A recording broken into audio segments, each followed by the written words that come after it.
waxaa magaalada Addis Ababa ka dhacay kulamo lagaga hadlayay masiirka iyo mustaqbalka goboladan sidaas daraadeed waxay isimadu ka soo saareen qodobadan hoos ku qoran kow waxaanu cadaynaynaa haddaan ma isimada in aanan kulamadaas wax talo ah ku lahayn waxna ka ogeyn waxaanu cadaynaynaa kulamadaas in aanan talana ku lahayn waxna ka ogeyn go'aanada ka soo baxay wada hadalladaas ma khuseeyo gobolada Sool Sanaag iyo Cayn maadaama aan lagala tashan shacabkooda mardaan shacabka lala tashan oo loo waramin oo markii la tegayay la sii waraysan shacabkooda ma khuseeyo talooyinka masiiriga ah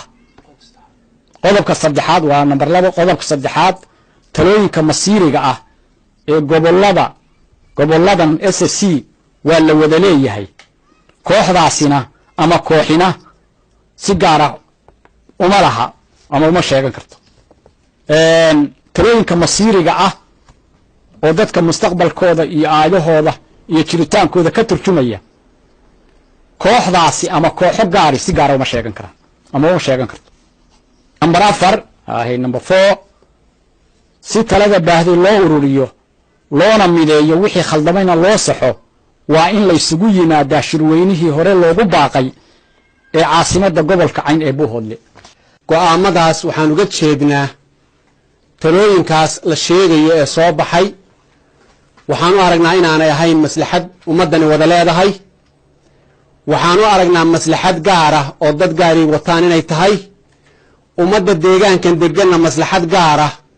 oo ashkhaas shakhsi ama laba ama ashkhaas ka badan ay leeyihiin bay arrimahooda gowrici karaan maaha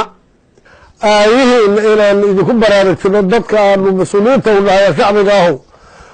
oo aan wax la yidhaahdo qulaaqulsha raacis baa jire cidiina idin qulaaqulsha raacin oo aayihiina si yaroo dhuumaalaysiya meel ula marin dad loo dhuumaalaysi lagu xukumo waa ka badantihiin waa ka ballaarantihiin waa ka qadiyamintihiin waxaa la isugu yimi halkan waa un dan dadkaabaa la isugu yimi in cid lagu xumeeyo ama cid wax lagu yeelo ama cid lagu aflagaadeeyo loo suguma iman war maxay noo dana dadka taladiisi waa baahday dadka taladiisi wax badan baa ka yaacsan waxaanu ka badin weynay dadka in la isugu yeero sidii raggiga hore sheegeenba isu yeeristii la isugu iman lahaa ilaahay xigmadiisa abaar baa dhulkii soo gashay dib u dhac baa yimi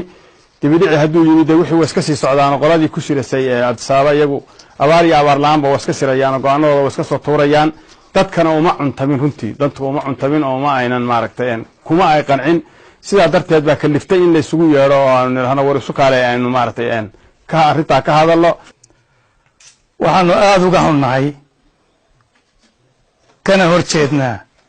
kulamada la yiraahdo sababay ka dhaceen wixii ka soo baxayna waa aragnay markii la qabanayana waxba kama aan ogeyn markan dambe laga yimina